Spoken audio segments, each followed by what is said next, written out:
Okay, brilliant. Good afternoon, everybody, and welcome to this afternoon's ICCM Q&A seminar facilitated by PlotBox. As with our last session, I think this is probably round two, if we call it that. As with our last session, I am Niall Adams, and I'm joining you today from PlotBox as your moderator, just taking over from Neil Sharon temporarily. Although I have been joking with him that I want to see if the numbers for attendees start to go up over these couple of sessions. So we'll be running a bit of a quiz internally. Obviously, I'm not going to kind of go into detail of kind of intros and things like that, but for my role, I'm solutions consultant for covering UK and Ireland for PlotBox, and joined this afternoon by Julie and Sophia from the ICCM team, who of course don't really need any introductions, but feel free to give a quick wave and a hi. Hi, everyone. That was pretty much it.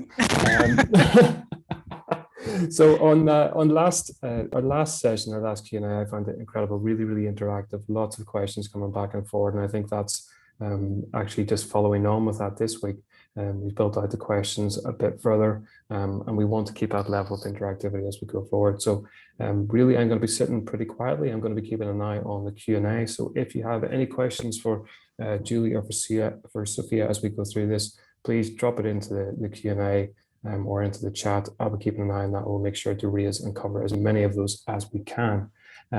We have quite a few questions to get through, but if we don't get them all covered, I think it's probably more important that we pick up on any relevant queries that are coming through from the team that are on the call today. So Julie, Sophia, I'm happy to jump into the first question unless there's anything you'd like to add. Yeah, please go ahead. We'll might as well make a start. Get straight into it today. Brilliant. Yeah. Okay. So let me just launch, and there we go. Question one. Okay, so the first question is it legal to have a home burial? Yes or no?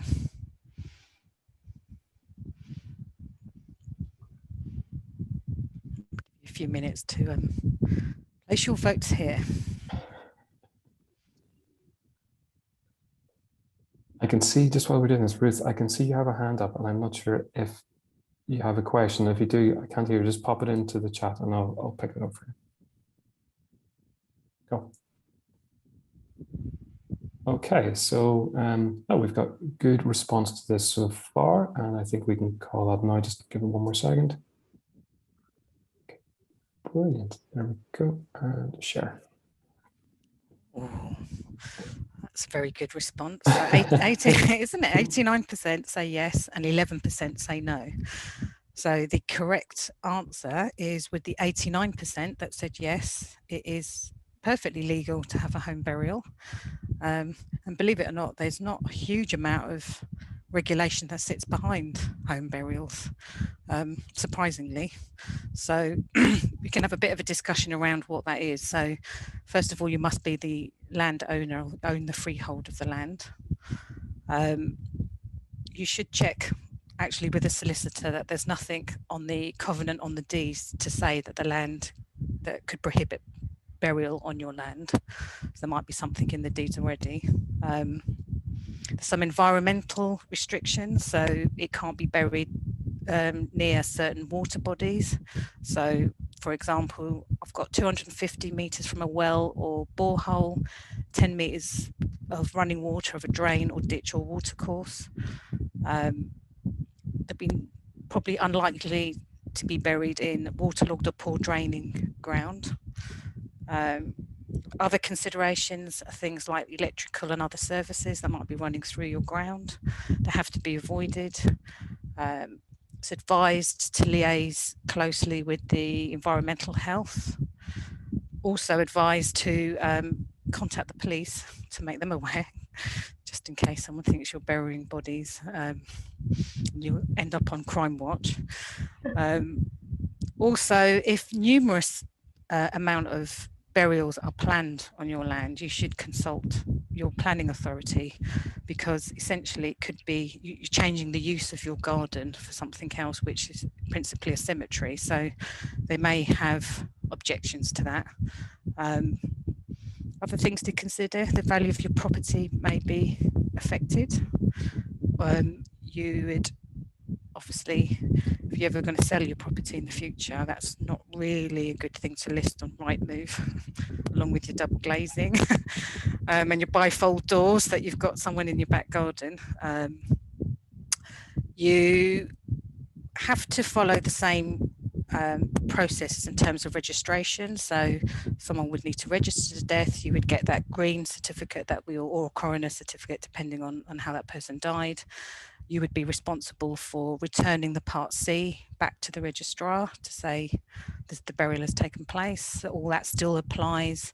The law about the depth of burial still applies. So it can't just be buried, a foot below the ground. It has to still adhere to having at least 3 foot above the last interment. I can't think of anything else, Julie. No, I think that's absolutely vital. You can't just, if someone dies, you can't just bury them. You do have to register the death. That's absolutely essential. And I think the other thing to be aware of is that if you do ever sell the property and somebody new moves in and wants the body to be exhumed, it is possible that the MOJ may grant a license for that. It may not happen, or it may. There's no kind of hard and fast rule. But it is possible that if somebody really does object to having the burial on what is now their land, they could apply for an exhumation license for it to be removed. I think you can apply for a restrictive covenant before you sell your property, so that future owners have to sort of stay with the body. The body can't be removed, but that's probably quite costly. And it may be that even if you do that, you don't have the right to still visit. You don't have the right to enter somebody else's land. So I think you'd need to give very careful consideration. It seems like a nice thing to do, doesn't it? If you just, you've got a nice garden and have somebody at home with you, but it can lead to problems. You would also need to record burial, but we'll come on to that maybe. I think I might have just given an answer. That was a trick, Julie, was it? Just ignore that last comment. But I've worked with quite a lot of people actually over my years in this sector, and have enabled people to have burial at home. And for some people, it really does work. For others, obviously not so much. And I think, you started with, you have to have the landowner's permission, which, unless you own the land, could be quite tricky. So I think, if you think about country estates, for example, they often bury on their own land, don't they? You see mausolea, attached in the grounds of big houses, which is fine because they've got the space. But if you're living in a in a suburban area, maybe not quite as quite as appropriate, really. I was going to say, I had an inquiry this week, funnily enough, and it was from a member of the public, and she was she was the executor of her uncle's estate, and her uncle lived in Wales and all the rest of the family lived in England. And about 20 years ago, they buried the aunt in their property, in the back garden of their property. And obviously now he's died, and unfortunately they can't keep the house, they have to sell it. So she was going through the process of trying to get her aunt's remains exhumed before the sale of the house, so they can put them both together. But that whole process, she was quite distressed about the whole thing. She was going through the application for exhumation, which is tailored towards organisations and authorities rather than individual, ordinary members of the public trying to do this kind of stuff. So I spent quite a long time with her going through each of the questions, and then the process of the actual exhumation itself. She didn't even occur to her that maybe the remains would need to be recoffined. She assumed that the way it went down was the way it was going to come up. They were going to get it cremated, get her body cremated. And again, the whole thing about what do I do? Well, you need to contact the crematorium. They need to, they obviously need to be aware. So although, like Julie said, it sounds like a really nice thing, those that left behind, she was quite distressed about it. The thought of having to turn up and be present for the exhumation, all that kind of stuff. So I actually don't get them that very, very often. It was quite an interesting inquiry, but the problems that came from that phone call, it was obviously, seemed like a good idea at the time, but I think you've got to think of the future. Yeah, exactly. Yeah, I would agree. You mentioned there, Sophia, just out of interest for me, I guess, that you are allowed and permitted to have numerous burials. Is there a definition? Is it dependent on space available, or is it? No, I think it must be dependent on number. I would say at least more than two or more, maybe. You'd start to class it as, in my opinion, you would start to class it as a change of use, because it could be classed as a cemetery in that respect. So that's why you should check with your planning. Maybe different planning authorities have different definitions, but I would say at least two or more. Yeah, I'd agree that in my experience, I've worked in different authorities and the planners have wanted to know if it's more than two. So I think 1, 2 you could probably get away with, but any more than that, it does become a sort of change of use issue. So yeah. I think if in doubt, check with your local planning authority. Fascinating, absolutely. I saw the comment there from our colleague in Canada, who said it's illegal over there, so, or not permitted. So wow, interesting. Yeah, very interesting. And we just had a comment actually from Mark saying North Devon planning say that 2 equals cemetery. So at that level, yeah, that's interesting. Okay. Interesting, yeah. Okay, brilliant. Okay, I think we'll move on to number 2. Yeah. Question 2 is me. Question 2. There we go. Okay, so we're still talking about home burial. So the next question is it legal to have a memorial on a home burial grave? So if someone's been buried in the garden, can you put a memorial there? Yes or no? Please place your votes now. Just actually, there's a comment on this which I think is related. So presumably you can get away with interring ashes, especially if there's no marker or headstone. So it'll be something to relate to this question. Yeah, we'll touch on ashes when we've done the answer to this one, I think. Okay, so we'll just give it a few more seconds. There's an obvious winner here. I do quite enjoy this, just seeing it going up and down. We should put money on what people vote for, I think. Yeah. Okay, so we'll share the results for this one. Oh, wow. Gosh, okay. So 96% of people have said yes, it is legal to have a memorial, and 4% say no, it's not legal to have a memorial. Again, the majority are correct. You can put a memorial on a grave, but with the proviso that you may need planning permission if it's over a kind of certain size. And again, I think before you advise anybody that they can just go ahead and do it, they would need to speak to their planners. So if it's more than a standard kind of 3'6" headstone, I think you would probably definitely need planning permission for that. I had a lady when I was working in London who wanted a home burial, which was okay because she owned the land, she could meet all the Environment Agency requirements. So that was fine. But then she said she actually wanted to put a big kind of mausoleum on the grave, and the planning authority said no, it wasn't appropriate for the location, and the neighbours objected. So unfortunately, she wasn't allowed to have what she wanted. So in fact, she ended up having a burial in the cemetery where she could have a big memorial. So technically, yes, legally you can have a memorial, but if it's going to be something out of the ordinary, something particularly large, then you would need planning permission. So can we touch on burying ashes? Ashes don't present quite the same issues that a full body interment would, because there's less environmental risk. Ashes are pretty much inert, so they're not going to cause any kind of infection or anything like that. But once they're buried, they are covered by the same laws as a full body burial. So yes, you can bury the ashes in the garden or scatter them loosely, but if they're buried, then they are protected. And if you want to move house and take them with you, technically speaking, you would need lawful authority to actually carry out the exhumation. Now, I'm sure people do dig ashes up and move them without lawful authority.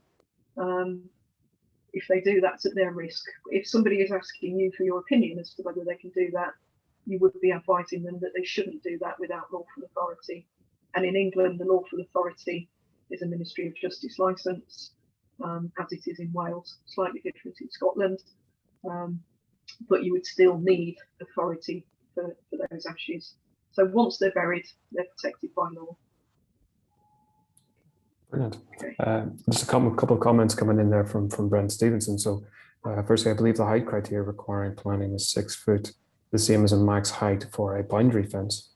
He adds in, we've seen that in a cemetery where we're putting in a communal memorial. Yeah, again, I don't know if it's 6 foot, because it's a slightly different kind of structure to a fence. Yeah. So it may be, I don't know. I would always ask the opinion of the local planning department before committing to anything, because a memorial is a different category, I think, of planning. So it's not a boundary as such. So it may have different requirements.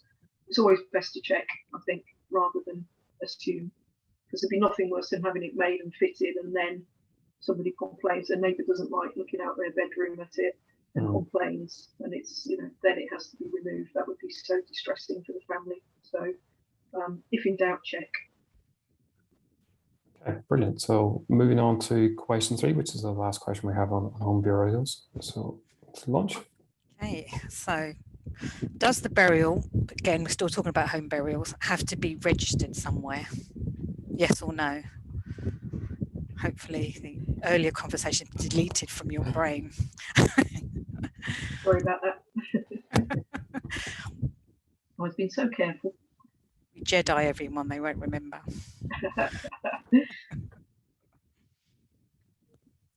Brilliant. Let's give that a few more seconds. I think this should be a very large majority. Yeah, it is. Surprisingly, Julie.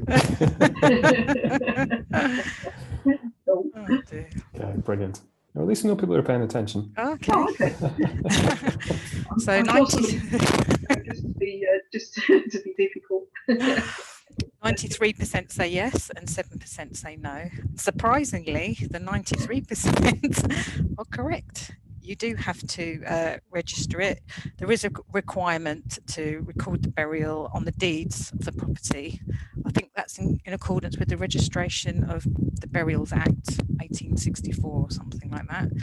You also do need to, as is a cemetery, you still would need to have a statutory register.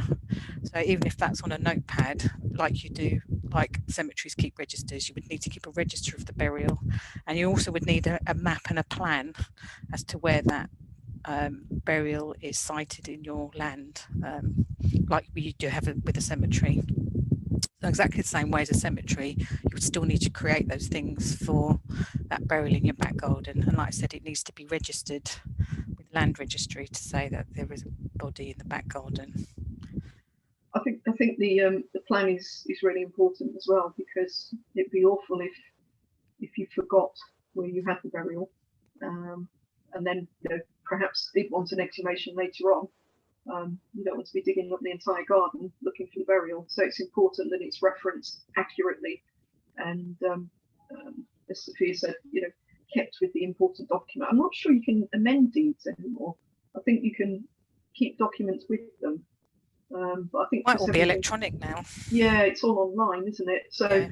I think you note that there is a burial, and you'd probably attach a document showing the location. Otherwise, if you do sell it and someone then decides to put an extension patio on, and then suddenly has a bit of a shock, which can happen, especially if it's gone. It was way back when, and people and family members aren't really aware, and they don't know where it is, and they assume it's at the bottom of the garden, and it actually isn't. So you are required to do that. This applies to full burial. Yes. Burial of ashes, not quite as onerous. However, we would advise that a record is kept, again, so that you know where they are, because you might think you remember, but actually over time, things move, don't they? Plants come and go, mostly go in my garden, but you might have had a shrub that you buried the ashes under that that dies or grows larger, and if you replace it with something else, where are the ashes? You might forget exactly where they are. So again, I would advise that a record is made as to where they actually are, so that you can reference them in future should you need to. So, but again, it's not so much a legal requirement for ashes, but it would be advisable. It would be good practice to do so. Okay, brilliant, absolutely fascinating. There is just a question that's come into the chat that I've lost. Give me just 1 second. Do we know if estate agents are required to ask sellers as part of the sales process?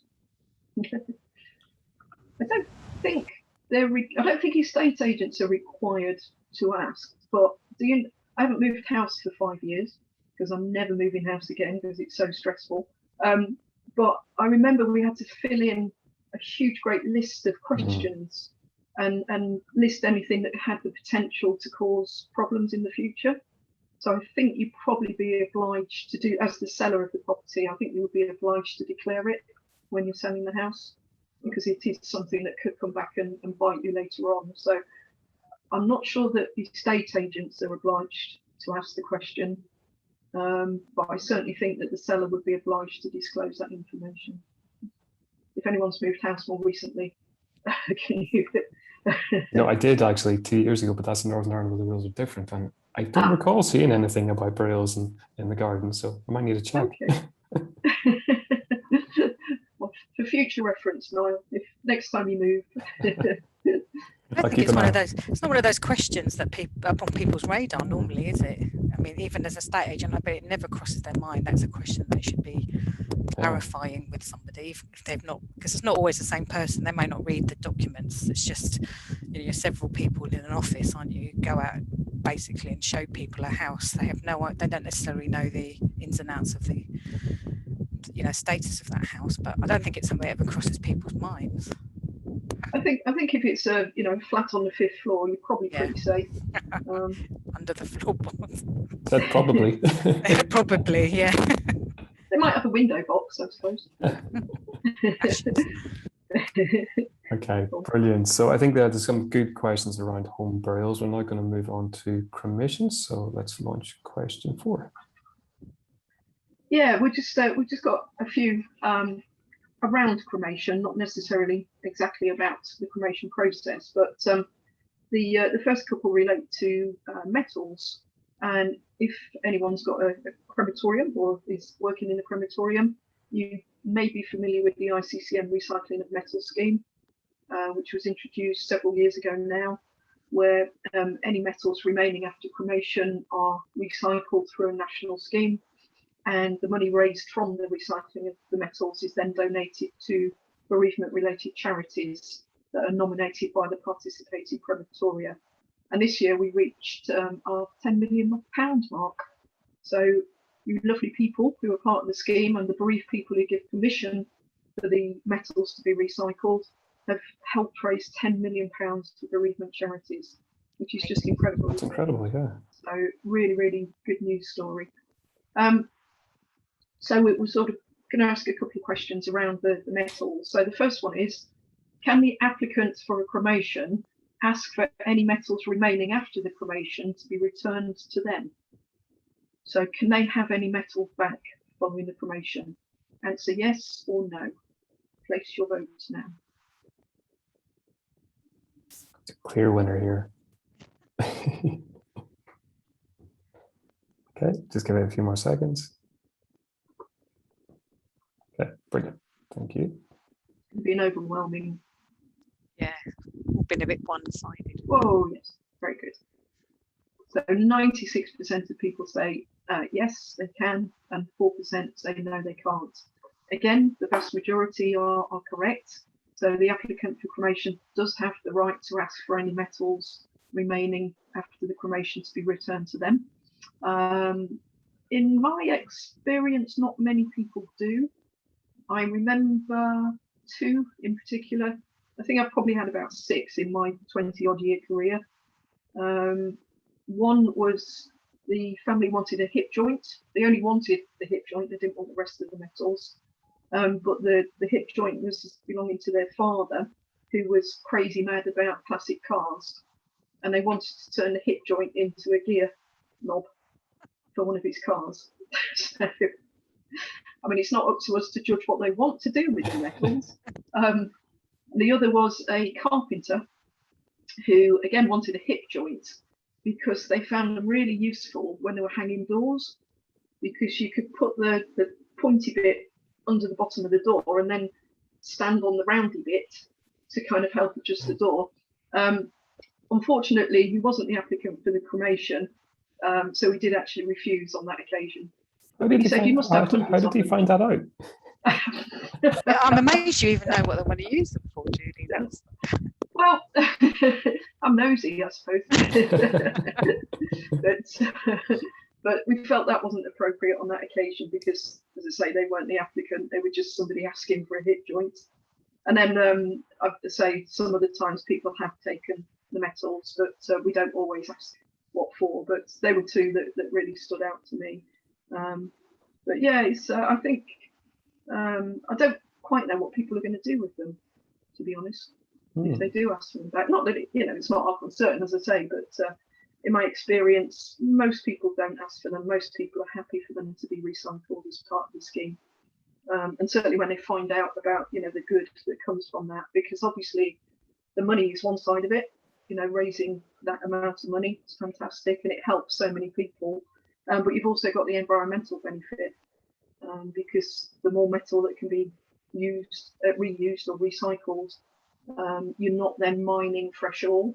So mining has a terrible environmental impact, so if we can reduce that through reuse, then fantastic. So I would urge anyone who's listening, if you're not already part of a scheme, doesn't have to be our scheme, but you can get metals recycled through other methods if you want to. So if you're not already doing that, then please do look into it, because it's so beneficial in so many ways. Brilliant. There's a couple of actually really relevant comments, and they're all quite related. So Victoria mentions she had one last month, wondering if it was because they were a Jewish family. I'm not aware of that as a religious tradition. No, I haven't come across that before. No. And Teresa's saying we get asked for them quite often, and Mark similarly saying has had 2 or 3 requests a year. His comment actually is interesting. He suspects it may be an integrity check. If they know the family member had 2 hip joints and they received 2 back, then It's interesting. Yeah. It wouldn't surprise me, to be honest, if they're mistrusting. I wonder if there's a conversation to be had with families when they're requesting that, because they don't always read the paperwork, sign this, sign that. At the time, they're like obviously emotionally heightened, and whether it's worth having a conversation to say, no, you've asked for these back, which is perfectly fine, happy to give you them back. Are you aware, just to make you aware that this is what would normally happen to them? They would get recycled and it goes to charity, and would that sway their decision to be wanting it back or not? I don't know. I didn't get that. We never got that many people asking for metals. The odd occasion, 12 years that I was at Islington, not many people wanted their metals back. No. I say in my experience, it's not that many people, but where they do, so be it. That's absolutely fine. I think Teresa made the point that they do contain serial numbers, so hip joints certainly do. So you could actually do an integrity check and make sure that they do relate to the person, if somebody really wanted to. But I suppose it could be a bit of an issue if you give more back than people are expecting. Bionic man. I'm just picturing a carpenter with a collection of hip joints. Okay, brilliant. So question 5, I think we've moved on to. Sophia, I'm getting a bit of feedback on your audio, and I don't know if it's maybe just your, possibly. If I undo my mic, let's see if that helps. Okay. And I'll just do it on the microphone of the computer. Can you hear me? Yeah. Perfect. Thanks for that. Seems to be. Yeah, we'll give that a go. Thanks. Okay, so let's launch question number 5, Sophia. I think this one is yours. Yep. Okay, so staying with the metals, if metals are being returned to the applicant after cremation, do they need to be signed for separately to the ashes, or would you just rely on the signature for the ashes to be collected? So would you be signed for separately, or would you rely on the signature for the ashes? Choice of two. This might split the vote a bit more, I think. I always find it interesting, actually. It takes a little while for a question where it's going to be more divisive. It takes a while for it to kick in. People start to respond.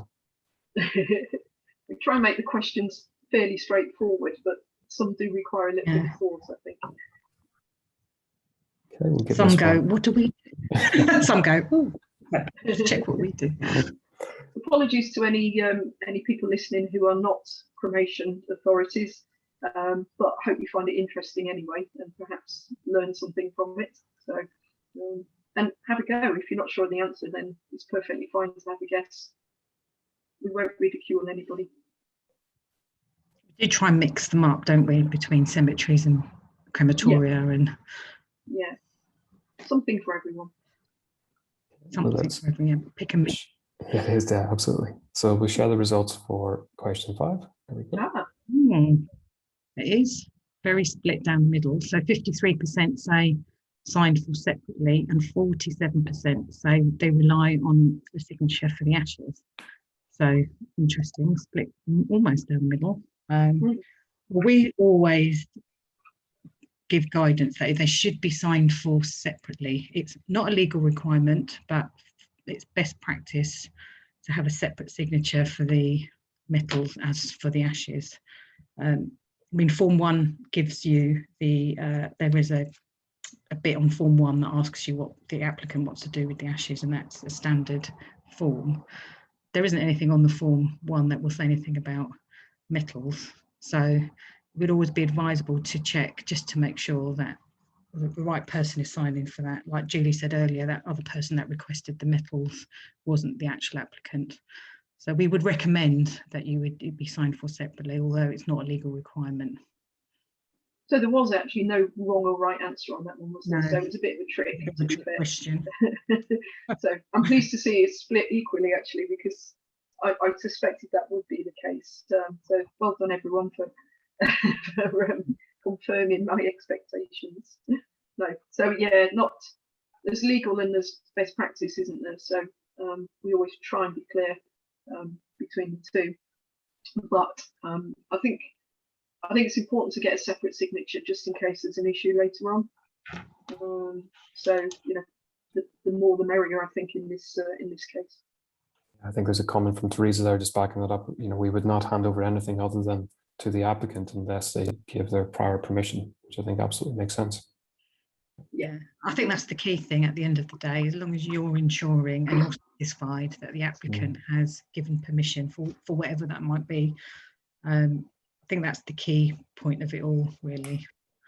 And they must give permission prior to the cremation so that the cremator operators know to keep the metals separate, because obviously, you know, when they're breaking down, the metals would be removed, and obviously if they haven't ticked that they want them back, then you know they'll end up in the sort of with all the other metals, and it would be almost impossible then to actually you know, separate them and give them back. So the applicant has to make that choice ahead of the cremation. So yeah, cool. Good, thank you. So moving on then to question 6. Yeah, so this one is if following a cremation service but before the actual cremation, a friend informs the crematorium that they object to the cremation on religious grounds, should the cremation still go ahead? Yes or no? So if you've had the service but the coffin hasn't been committed yet, and a friend comes along and says that they believe that there's a religious reason why the person shouldn't be cremated, would you go ahead with the cremation or not? Yes or no? So give you a little bit of time to get your head around that one and vote.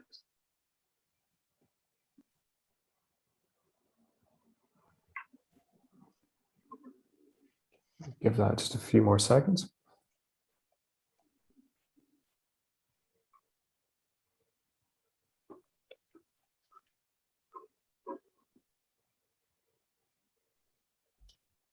Okay, let's call that. So we share the results. Another massive winner. Okay, no, clear winner there, yes. So 84% yes, say yes, the cremation should still go ahead, and 16% say no, it shouldn't. Well, again, I would say that the cremation should go ahead because the friend actually has no legal right to object to the cremation. All the paperwork has been signed, the medical referee has approved the cremation, the service has taken place. There's no good reason at that point why a friend can then object. If it's a family member or if the applicant suddenly changes their mind, that's a different story. So if the applicant decides they suddenly don't want to go ahead, the service has taken place but the coffin hasn't been cremated, they can actually change their mind at that point. It makes it a bit of a pain because your numbering is all out and you've got to kind of rejig everything, but they could actually object. And I did have that happen once where a service had actually taken place and the family were looking at the flowers following the service, and one of them said to the funeral director, so, you know, where's the burial going to be then?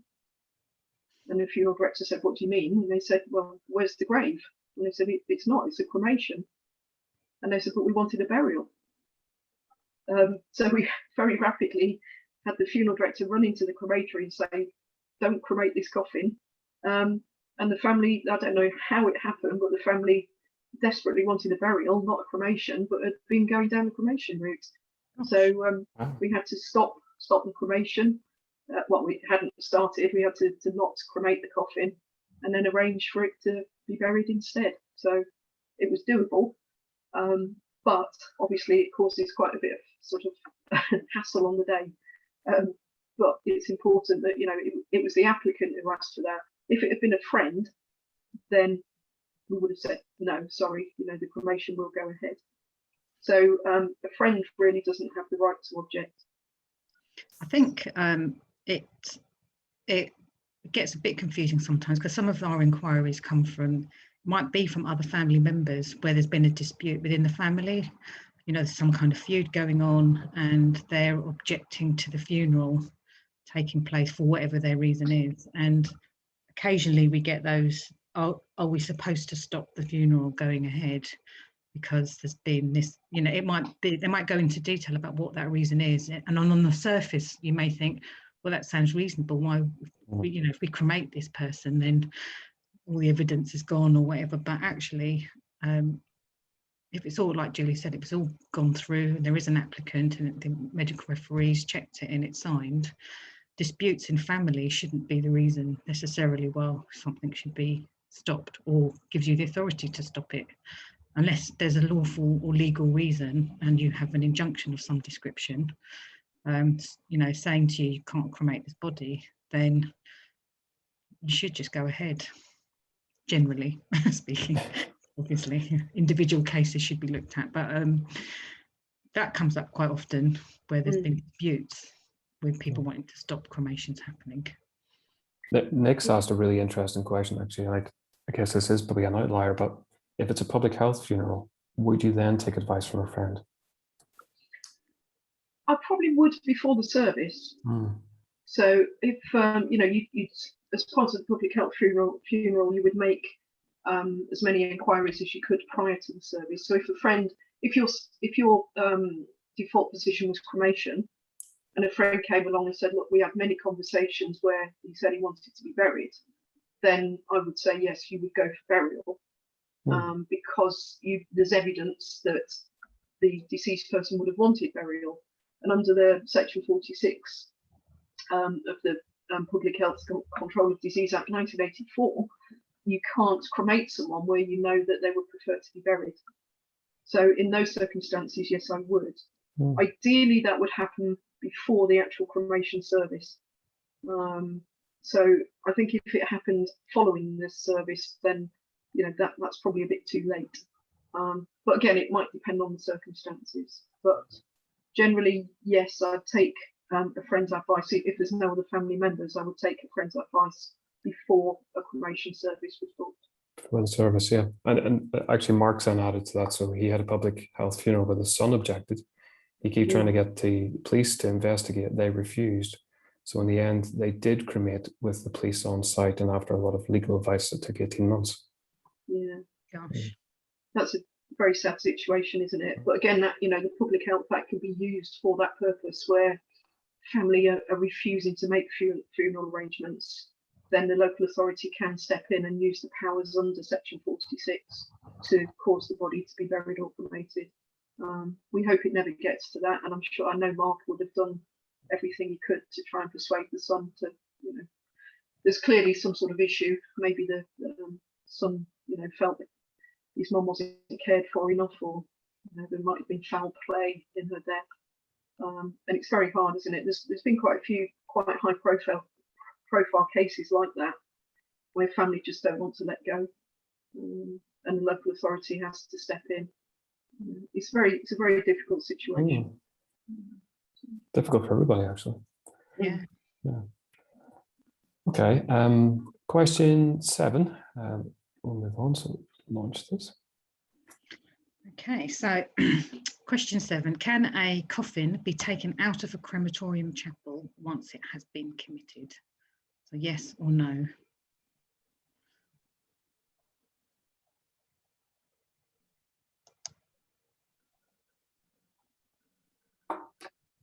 Interesting to see. Another divisive one. Yeah. Yeah. Just a few more seconds.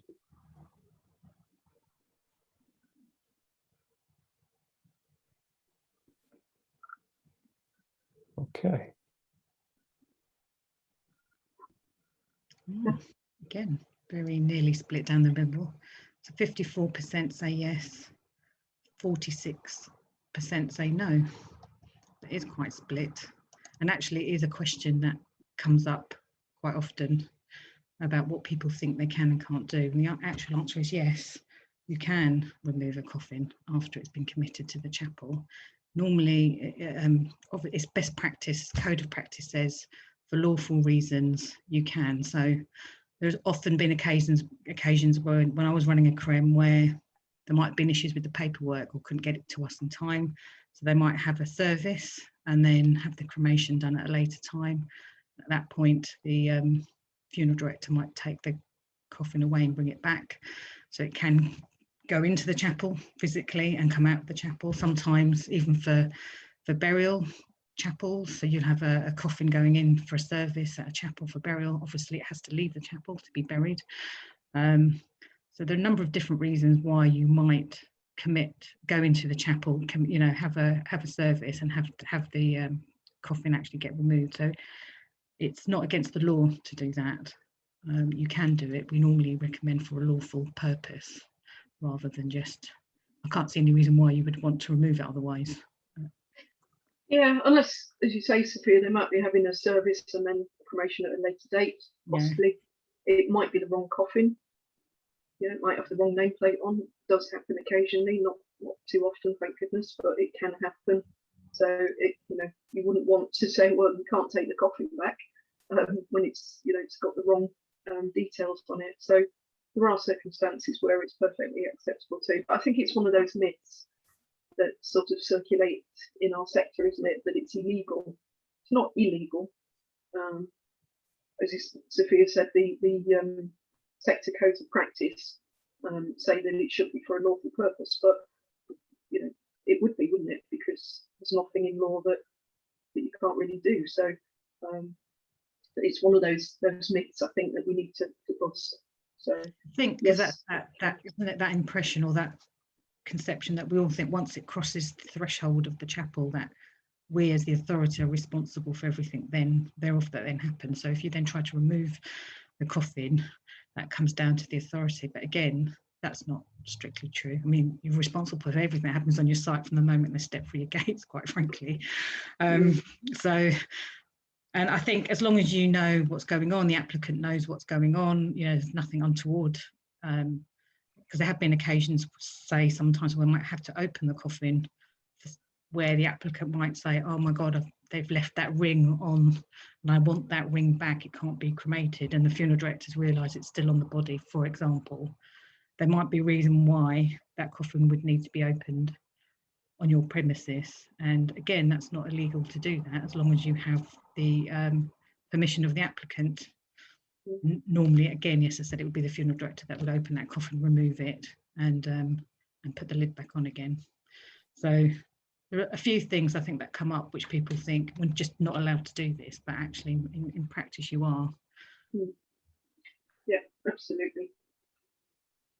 Okay, question 8 then, Julie. I think this one is yours. Yeah, we're going to move on Sorry. in the last few minutes onto public health funerals, and I've just realised I've actually given the answer to one of these away as well, so I'm not doing very well today, am I?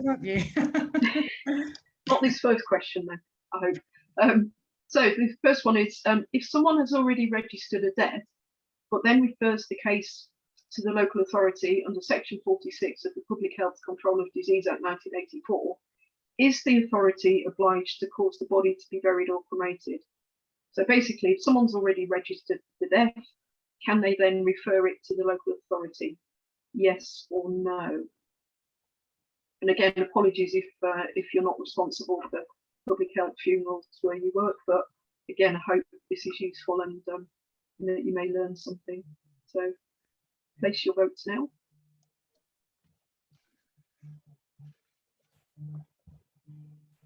Okay, so we had good response for this one. Actually, still some's coming in. Give it just a few more seconds. Okay, brilliant. What we're going to get.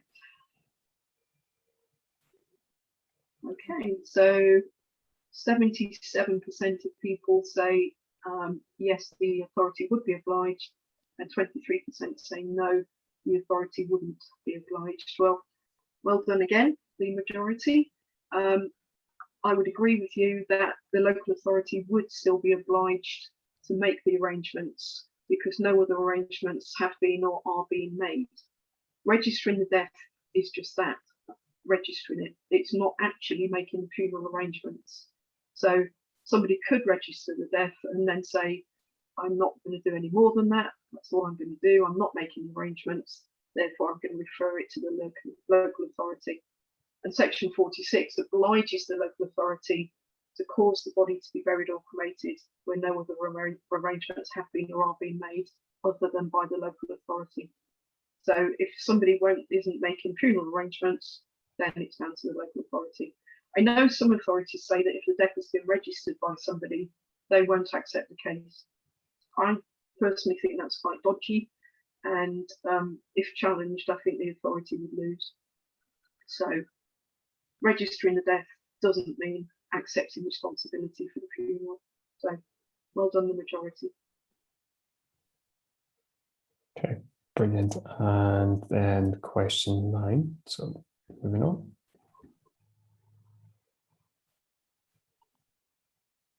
Okay, so can a local authority cover the cost of making the arrangements under section 46 by invoicing a family member who they believe can afford to pay for the funeral? So yes or no?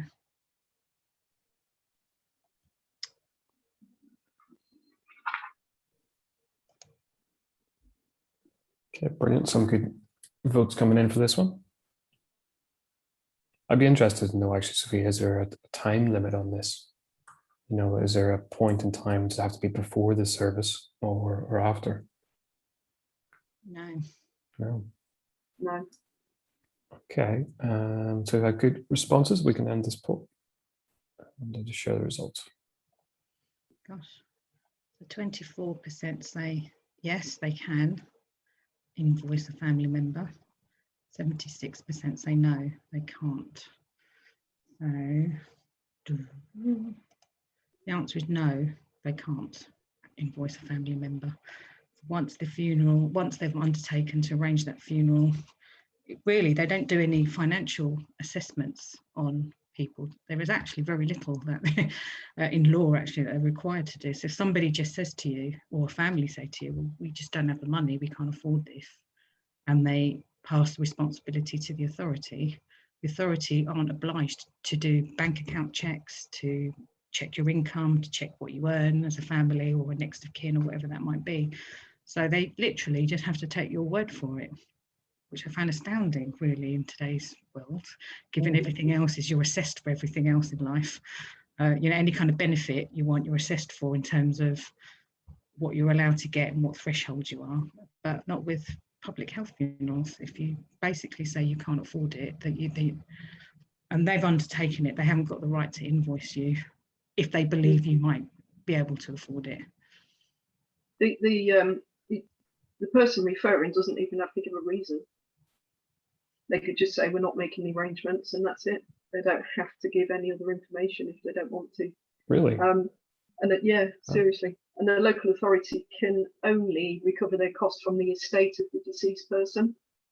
So if the deceased person had a house, for example, then the local authority may get their money back because they can take that from the estate, but they can't take the money from anywhere else. So even if the family are driving around in a Ferrari and dressing in designer clothes, if they choose not to make the arrangements, the authority cannot recover their costs from the family. They can only recover it from the estate of the deceased. So, luckily, most people are decent and don't refer if they don't need to. It's not a legal requirement either, though, to carry out a search of someone's property, is it? I mean, they obviously it's best practice to do that because they may find a will, they may find bank accounts, other bank accounts that the deceased may have had. They may find other relatives.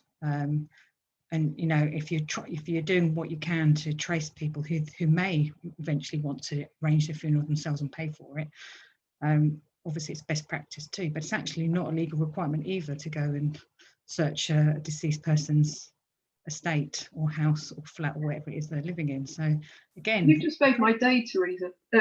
Sophia. Sorry, Teresa's name came up at the same time. Then you just made my day because you've just given away the answer to the last question. So it's not just me today. We've only got 5 minutes left. We might get luckily then. Yeah, we'll do one more question and then we'll have to leave the last one because we've run out of time. And Sophia's just giving it away anyway. So. Conveniently. Teresa says you might find a funeral plan, which is actually, again, a very good point. Absolutely. Yeah, they may have already made their own arrangements and paid for it. So yeah. Okay, so potentially our last question. Question 10. Julie, I think this one is with yourself. I think you might have given the answer to this one away earlier. I think I did as well. We're doing really doing well today. Okay, so the last question in this Q&A session today is: can a local authority choose cremation for all the cases that are referred to them under Section 46? So can they cremate everybody that is referred to them? Yes or no? Place your votes now.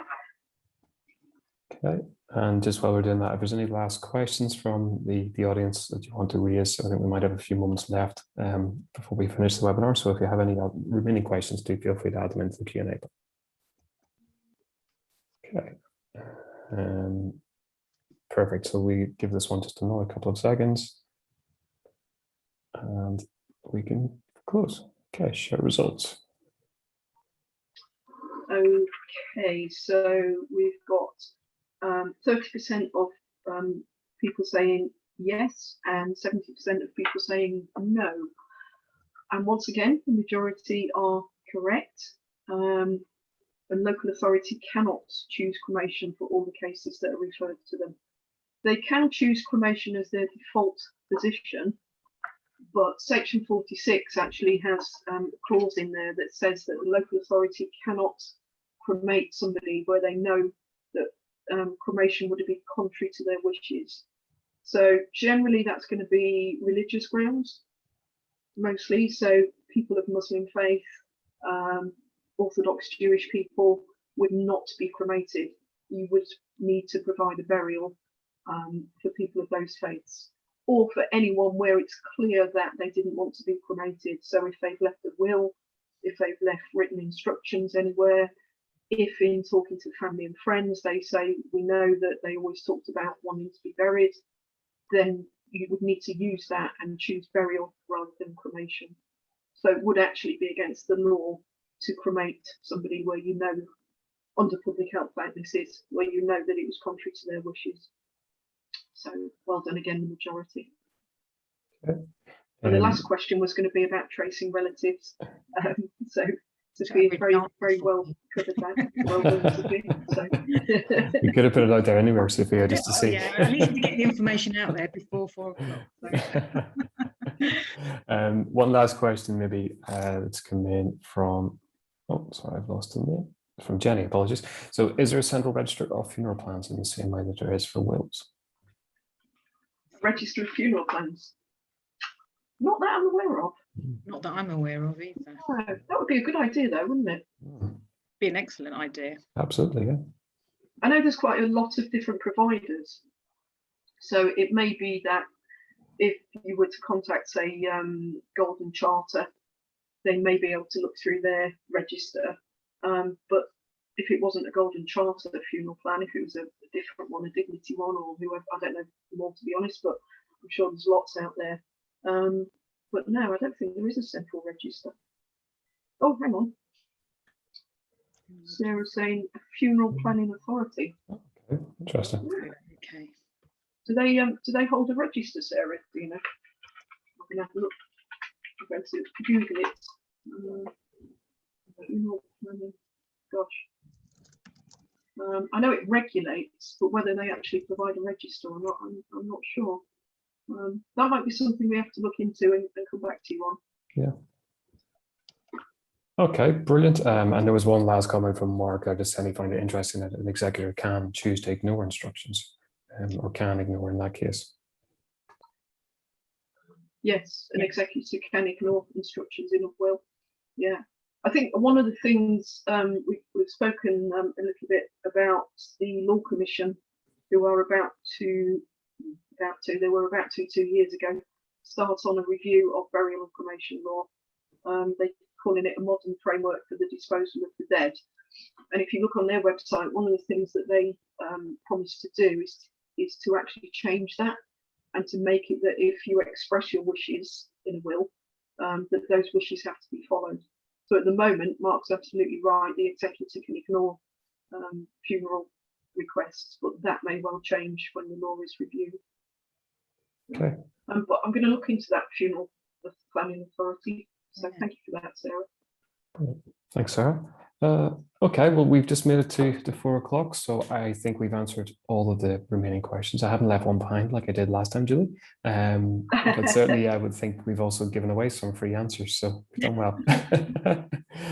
Thank you, everybody, for your time this afternoon. Again, really informative and interactive session. Sophia, Julie, thank you for, again, taking your time to walk through those questions and share them and getting a lot of great feedback on the comments here. So I think certainly for us to maybe extend Q&A sessions, and if there's particular topics you want us to explore, feel free to send them through. Okay, brilliant.